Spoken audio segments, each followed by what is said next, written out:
The sound of metal scraping against metal pierced the quiet Saturday morning as Michael Foster wrestled with the frame of his above-ground pool.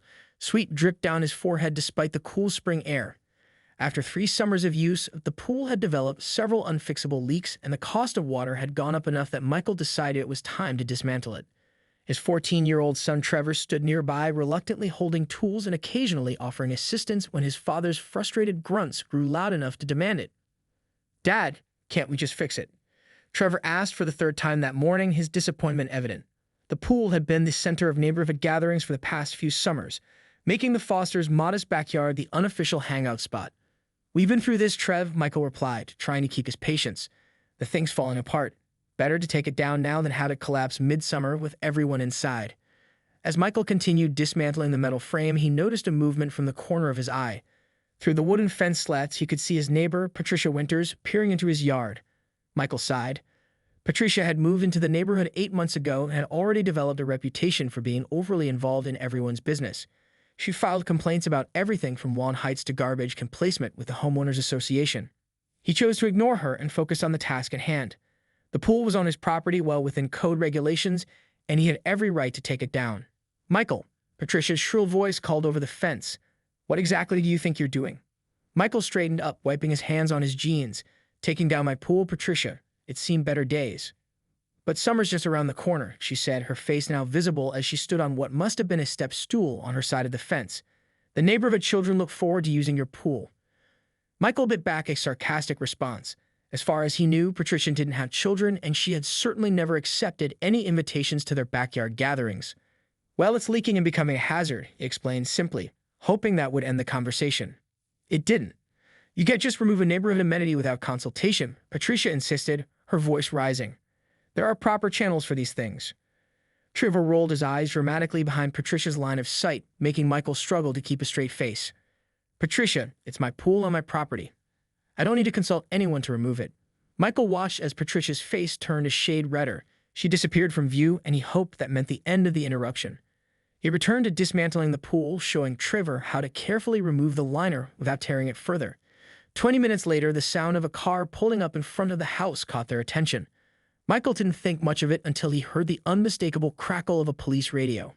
Trevor looked at his dad with wide eyes. "Dad, there's a cop car out front." Michael straightened up, confusion written across his face. "What the hell?" As if on cue, the gate to their backyard opened and a uniformed police officer stepped in, followed closely by a triumphant-looking Patricia Winters.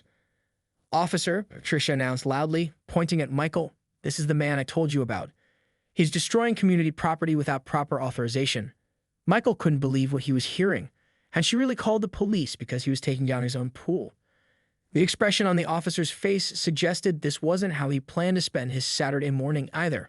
Officer James Rodriguez had been on the force for 15 years, and in that time he responded to all manner of calls. Domestic disputes, break-ins, accidents, and the occasional bizarre situation that defied categorization. But being called out to stop a man from dismantling his own pool was definitely a first.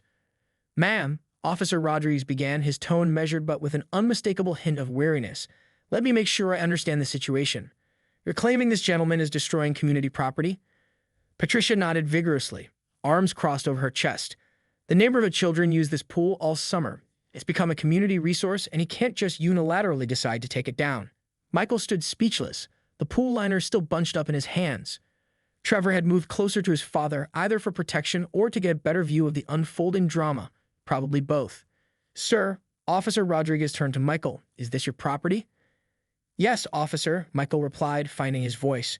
"This is my backyard, my house, and my pool that I purchased 3 years ago. I have all the receipts if you need to see them." The officer nodded, a knowing look crossing his face. He'd seen this kind of neighborhood dispute before, just not over something so clearly in someone's private domain. "And the pool is entirely on your property, not crossing any property lines?" "Completely on my property," Michael confirmed. "It's an above-ground pool that I installed myself after getting proper permits from the city. I can show you those too if necessary."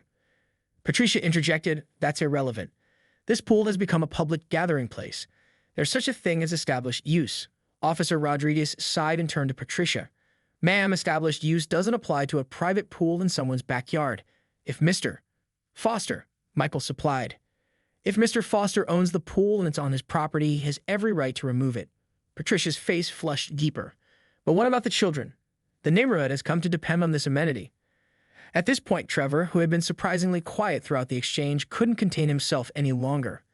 Ms. Winters, you've never even been to one of our pool parties. You turned down every invitation my mom sent you last summer. Patricia looked affronted. That's completely beside the point, young man. Michael placed a calming hand on Trevor's shoulder, but he couldn't help the small smile that crept onto his face. His son wasn't wrong. Officer Rodriguez cleared his throat, clearly ready to conclude this call. Ms. Winters, I understand you're concerned about the neighborhood, but there's no legal basis for your complaint. Mr. Foster isn't breaking any laws by removing his own pool. But, Patricia began. Furthermore, the officer continued, his professional demeanor slipping just slightly to reveal his annoyance, calling the police for non-emergency situations like this ties up resources that might be needed for actual emergencies. Michael could see the exact moment when Patricia realized she had lost this battle. Her shoulders stiffened and her mouth pressed into a thin line. I see how it is, she said, looking between Michael and the officer. Men sticking together. Well, I'll be taking this to the homeowners association. There are covenants about maintaining neighborhood aesthetics. Officer Rodriguez looked like he was fighting an internal battle between maintaining his professionalism and saying what he really thought. Professionalism won, but just barely. That would be between you and the HOA, ma'am. Now, is there anything else I can help with today? The question was clearly rhetorical. Patricia stood there for a moment longer, seemed to consider saying something else, then turned on her heel and marched toward the gate. I'll be documenting all of this, she called over her shoulder before letting herself out. As the gate closed behind her, an awkward silence fell over the backyard. Trevor was the first to break it. So are we getting arrested or what? He asked with a grin. Officer Rodriguez actually chuckled at that. Not today, kid. Then turning to Michael, he added in a lower voice, sorry about this. We have to respond to all calls, even the less urgent ones. Michael nodded gratefully. I understand. Thanks for handling it so professionally. As Officer Rodriguez turned to leave, he paused and glanced back at the half-dismantled pool. For what it's worth, my brother just replaced his pool liner last summer. Cost a fortune. If yours is leaking, you're probably making the right call. With that, the officer left and Michael and Trevor were alone once again with their pool demolition project. But something had shifted. What had started as a mundane, somewhat melancholy task had now become a story they would tell for years to come. Dad, Trevor said, picking up a wrench, I think I'm actually enjoying this now. Michael laughed, the tension of the confrontation finally releasing. Nothing like a little neighborhood drama to make chores more interesting, huh? As they returned to dismantling the pool, Michael couldn't help but wonder what Patricia's next move would be. Something told him this wasn't over yet. By Sunday afternoon, Michael and Trevor had made significant progress on dismantling the pool. The liner was rolled up and stacked next to the fence, a metal frame was disassembled into manageable pieces, and they were working on removing the last of the support posts. Michael's wife, Laura, had joined them, bringing lemonade and sandwiches for what had become an unexpectedly entertaining family project. So let me get this straight, Laura said, still trying to process the story they shared with her when she returned from her weekend shift at the hospital. Patricia actually called the police because you were taking down her own pool. Michael nodded, wiping sweat from his brow. Officer Rodriguez was pretty cool about it, though. I think he was trying not to laugh right in her face. I wasn't trying that hard, Trevor added with a grin. You should have seen her face when the cop basically told her to mind her own business. Laura shook her head in disbelief. That woman needs a hobby that doesn't involve policing the neighborhood. As if summoned by their conversation, the sound of multiple car doors slamming shut echoed from the front of the house. Michael, Laura, and Trevor exchanged confused glances. Are we expecting anyone? Laura asked. Before Michael could answer, the gate swung open. Patricia stood there, but this time she wasn't alone. Behind her stood an older man in a golf shirt and case looking uncomfortable and a woman about Patricia's age with a clipboard in hand. Mr. Foster, Patricia announced, her voice carrying the smug tone of someone who believed they gained the upper hand. This is Harold Simmons, president of our homeowners association, and Brenda Whittaker, head of the Neighborhood Beautification Committee. We're here to discuss your unauthorized removal of a neighborhood landmark. Michael set down the wrench he'd been using and took a deep breath. Laura stepped forward, positioning herself next to her husband in a show of solidarity. Patricia, Michael began calmly, as I explained yesterday, and as the police officer confirmed, this is our personal property. We're well within our rights to remove it. Harold Simmons cleared his throat awkwardly. Yes, well, Ms. Winters has brought to our attention that the removal of your pool might violate Section 8.3 of the HOA Covenant regarding significant alterations to property aesthetics visible to neighboring homes. Laura raised an eyebrow. Our backyard pool is hardly visible from the street, Mr. Simmons. It's visible from my yard, Patricia interjected. And from the Johnsons' second-floor windows. Brenda Whittaker, who had been silent until now, consulted her clipboard. Actually, according to the covenant, significant alterations refers to permanent structures like fences, sheds, and home additions. Temporary structures like above-ground pools aren't covered under Section 8.3. Patricia turned to Brenda, betrayal clear in her expression. That can't be right. Check again. Harold shifted uncomfortably. I'm afraid Ms. Whittaker is correct.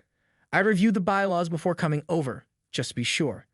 While we appreciate your vigilance, Patricia, there's nothing in our regulations that prevents the Fosters from removing their pool. By this point, several other neighbors had noticed the gathering and had wandered over. The Johnsons from next door, the elderly Paddles from across the street, and the Martinez family from 2 houses down all stood by the fence, watching with undisguised interest. Is everything okay, Michael? Asked Dave Johnson, clearly concerned by the presence of what appeared to be an AHO delegation. Everything's fine, Michael replied, loud enough for everyone to hear. Just a small misunderstanding about our pool removal. Patricia, seeing that her AHOA strategy was failing, changed tactics. Well, what about the fact that you've hosted public pool parties? You've essentially turned this into a public pool, and now you're depriving the neighborhood children of their summer recreation. That's not how it works, Patricia, Laura said firmly. Inviting friends and neighbors to use our pool doesn't make it public property. Mr. Patel, the retired lawyer from across the street, called out, she's right, you know. That would be like saying if I invite you to dinner, you now own my dining room. A ripple of laughter spread through the small crowd that had gathered. Patricia's face reddened further. Besides, continued Trevor, emboldened by the support, the pool is leaking and becoming unsafe. Dad's being responsible by taking it down before someone gets hurt. Harold Simmons, clearly eager to extricate himself from the situation, nodded emphatically. Safety first, of course. Well, I think we've clarified that there's no HOA violation here. Thank you for your time, Mr. and Mrs. Foster. Brenda Whittaker offered an apologetic smile as she and Harold turned to leave. Patricia remained rooted to the spot, looking incredulous. You're just going to leave, without doing anything, she demanded. Harold paused. Ms. Winters, there's nothing to do. The Fosters are within their rights. Now, if you'll excuse us, we have other matters to attend to. As the HOA representatives departed, the neighbors began to disperse, many of them giving Michael and Laura sympathetic looks or thumbs-up gestures. Patricia stood alone now, her planned intervention having backfired spectacularly. This isn't over, she muttered, just loud enough for the Fosters to hear. There are other avenues I can pursue. With that ominous pronouncement, she marched out of the yard, slamming the gate behind her. Laura turned to Michael with a mixture of amusement and concern. What do you think she meant by other avenues? Michael shrugged, picking up his wrench again. I have no idea, but somehow I doubt we've seen the last of Hurricane Patricia. Trevor flopped down on a lawn chair. This is way better than any reality TV show. As the Fosters returned to their work, they couldn't help but wonder what Patricia's next move would be. But with the law and the HOA on their side, they felt confident they could weather whatever storm she might bring. By Wednesday afternoon, the pool was completely dismantled. The metal frame pieces were stacked neatly against the side of the garage, waiting to be listed for sale online. The liner, despite their best efforts to salvage it, had proven too damaged to be worth keeping and had been disposed of properly. Michael stood in his backyard, hands on his hips, surveying the now empty space where the pool had been. The grass beneath it had died, leaving a perfect circle of bare earth, a temporary eyesore, but nothing that some soil and grass seed couldn't fix. He was mentally planning his trip to the garden center when his phone buzzed with a text from Laura. Heads up, it read. Just got a call from City Code Enforcement. They're coming to our house at 4 p.m. today regarding a citizen complaint about an unauthorized pool removal. 3 guesses who filed it, and the first 2 no count. Michael stared at his phone in disbelief. Patricia had actually gone to the city. He typed back quickly. You're kidding me. I didn't even know that was a thing. It's not, Laura replied. I asked the inspector. He sounded apologetic, but said they have to follow up on all complaints. Michael checked his watch. It was just past 3:30 p.m. He decided to make the most of the time by cleaning up the yard a bit more before the inspector arrived. As he was gathering up the last of the small hardware into a bucket, Trevor arrived home from school. Whoa, Trevor said, dropping his backpack on the patio. The yard looks so empty. Different, isn't it? Michael agreed. We'll figure out what to do with the space later. Right now, we need to tidy up a bit. Our good friend Patricia has sixed the city code enforcement on us. Trevor's eyes widened. Seriously? She's still on this? Apparently so, Michael said, handing Trevor a rake. Help me get the yard looking presentable. The inspector will be here in about 20 minutes.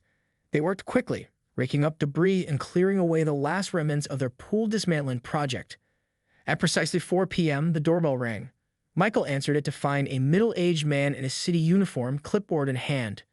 "Mr. Foster, I'm Kevin Barnes from City Code Enforcement. I'm here regarding a complaint about an unauthorized pool removal." "Yes, my wife mentioned you'd be coming. Please come in. We can go through the backyard." As they walked through the house, Michael explained the situation. The leaking pool, the decision to remove it, and Patricia's escalating attempts to prevent them from doing so. Kevin listened politely, his expression giving nothing away. When they reached the backyard, Trevor was still there, now joined by Laura, who had arrived home from work. Kevin surveyed the empty circle where the pool had been and made a few notes on his clipboard. "So," he said finally, "just to be clear, this was an above-ground pool that you purchased and installed yourself." "That's correct," Michael confirmed. "We had all the receipts, and we got the proper permits when we installed it 3 years ago." Kevin nodded. "And you removed it because it was leaking and becoming a safety hazard?" "Yes," Laura chimed in. "It was beyond repair, and with water costs rising, it wasn't economical to keep filling it." Kevin made another note, then looked up with a small smile. "Well, Mr. and Mrs. Foster, I've seen everything I need to see. There is absolutely no city code violation here." Michael felt a wave of relief. "So we're in the clear?" "Completely," Kevin affirmed. "Removing an above-ground pool from your own property doesn't require any special permits or city approval. It's no different than taking down a swing set or getting rid of a trampoline." "That's what we thought," Laura said, not bothering to hide her satisfaction. Kevin cleared his throat. "Off the record, this isn't the first, let's call it neighborly dispute, that Ms. Winters has brought to the city's attention." "You know Patricia?" Trevor asked, surprised. Kevin's professional demeanor slipped just slightly. "Let's just say her name is familiar to several departments at City Hall. Last month, it was the Dawson's fence height. Before that, it was the Garcia's front yard vegetable garden." Michael and Laura exchanged glances. So Patricia was an equal opportunity busybody. "Well, I appreciate you coming out, even though it was unnecessary," Michael said, extending his hand. Kevin shook it firmly. "Just doing my job. Though between you and me, I'd rather be responding to actual code violations than getting in the middle of neighborhood feuds."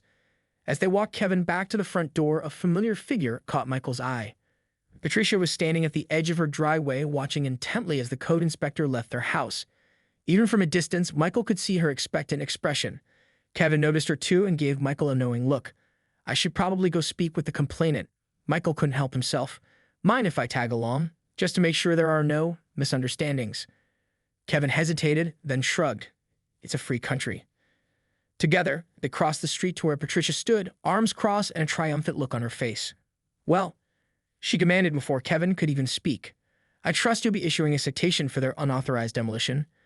Kevin's voice remained professionally neutral. "Ms. Winters, I've completed my inspection and found no code violations at the Foster residence." Patricia's expression froze. "What do you mean?"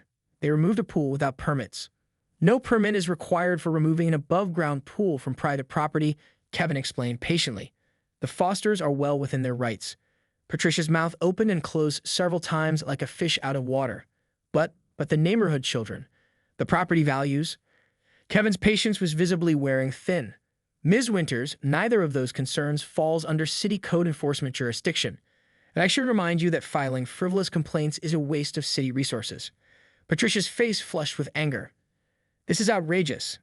I pay my taxes. I deserve better service than this. Have a good day, Ms. Winters," Kevin said firmly, turning to leave. As Michael also turned to go, he caught a glimpse of several neighbors watching from their windows and porches. Word had clearly spread about the latest installment in the pool drama. Michael couldn't help but feel a little sorry for Patricia, standing alone in her driveway, her latest scheme having backfired as publicly as the previous ones. But as he walked back to his house, where Laura and Trevor waited on the porch with barely contained amusement, that sympathy quickly faded. After all, Patricia had brought this on herself. "So," Laura asked as he rejoined them, "is the great pool controversy of 2023 finally over?" Michael smiled and put his arm around her shoulders. "God, I hope so." But something told him they hadn't heard the last from Patricia Winters. Saturday morning arrived bright and clear 1 week after the pool dismantling had begun. Michael woke early, eager to start on the next phase of his backyard project. After the pool area had been cleared, he and Laura had discussed various options for the space: a fire pit, a garden, or perhaps a simple patch of grass. They'd finally settled on a combination: a modest patio with a fire pit surrounded by native plants that would require minimal watering. Michael had spent the previous evening drawing up plans and making a shopping list. Today was the day to begin transforming the barren circle of dirt into something new and useful. He was on his second cup of coffee, reviewing his materials list one more time when the doorbell rang. With a sense of dread, he wondered if Patricia had found yet another authority to involve in their pool saga. But when he opened the door, he found Dave Johnson, his next-door neighbor, standing on the porch with a friendly smile. "Morning, Mike. Got a minute?" "Sure, come on in," Michael replied, relieved it wasn't another confrontation with Patricia. "Coffee? Wouldn't say no," Dave said, following Michael to the kitchen. As Michael poured a cup for his neighbor, Dave leaned against the counter. "So Laura mentioned you're putting in a patio where the pool was." "That's the plan," Michael confirmed, sliding the coffee across the counter. "Starting today, actually." Dave nodded thoughtfully. "Listen, a few of us in the neighborhood were talking. We're wondering if you could use some help." Michael raised his eyebrows in surprise. "Help?" "Yeah," Dave continued. "Thing is, we all felt pretty bad about how Patricia's been treating you guys. It's not right, and it's definitely not how most of us in the neighborhood feel." Before Michael could respond, the doorbell rang again. Puzzled, he went to answer it, finding Mark and Jen Martinez from down the street on his porch, along with Mr. Peddle from across the way. "We heard there was a work party today," Mark said with a grin. Michael looked back at Dave, who shrugged innocently. "I may have spread the word." By 10 o'clock, Michael's backyard had been transformed into a bustling construction site. No fewer than 8 neighbors had shown up, bringing tools, expertise, and good humor. Dave, who worked as a landscape architect, had reviewed Michael's plans and offered some professional suggestions. Mark, a contractor, had brought his cement mixer. The paddles had arrived with a tray of homemade samosas and enough iced tea to hydrate an army. Even the teenagers of the neighborhood had gotten involved, with Trevor organizing his friends to help with the heavy lifting and soil preparation. Laura moved among the groups, coordinating efforts and making sure everyone had water and snacks. The work progressed faster than Michael could have imagined. By early afternoon, the patio area had been excavated, leveled, and prepped for the pavers. The fire pit was taking shape, and the garden beds were marked out and ready for planting. As Michael stood back to admire their progress, Dave joined him with a satisfied nod. "Looking good, isn't it? We'll have this finished by tomorrow at this rate." "I still can't believe everyone showed up like this," Michael said, genuinely moved by the neighborhood's support. Dave clapped him on the shoulder. "Like I said, we're not all Patricias. Most of us actually like being good neighbors." Speaking of Patricia, Michael realized he hadn't seen any sign of her all day, despite the obvious activity and noise coming from his yard. He mentioned this to Dave, who chuckled. "Oh, she knows what's happening. She'd been watching from her upstairs window all morning, probably documenting more violations for her files." As they're summoned by their conversation, a hush fell over the backyard. Michael turned to see Patricia standing at the open gate, surveying the scene with an unreadable expression. For a moment, no one moved or spoke. Then, to everyone's surprise, Patricia cleared her throat and addressed the group. "I see you're all very busy," she said stiffly. "Just doing some backyard improvements," Michael replied cautiously. Patricia nodded, her lips pressed together. She seemed to be struggling with something. Finally, she spoke again. "I may have overreacted about the pool situation." The admission hung in the air. Michael exchanged glances with Laura, who had moved to stand beside him.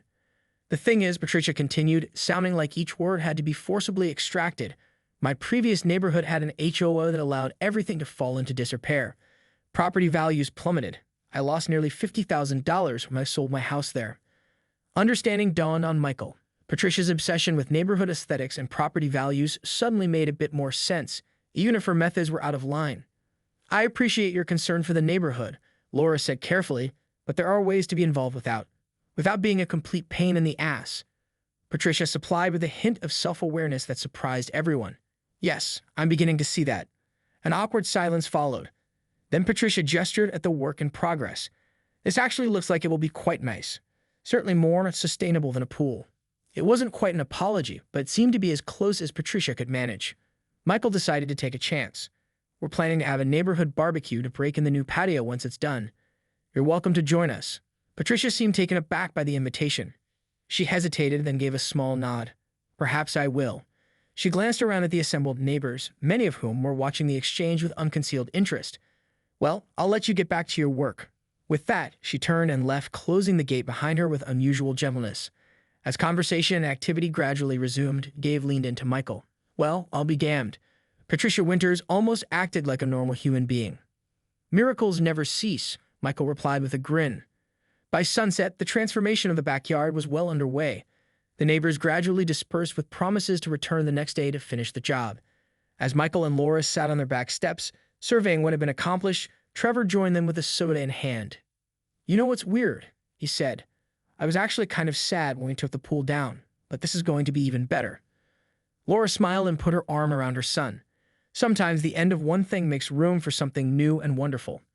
Michael nodded in agreement, thinking not just of the physical transformation of their yard, but of the unexpected strengthening of their community bonds.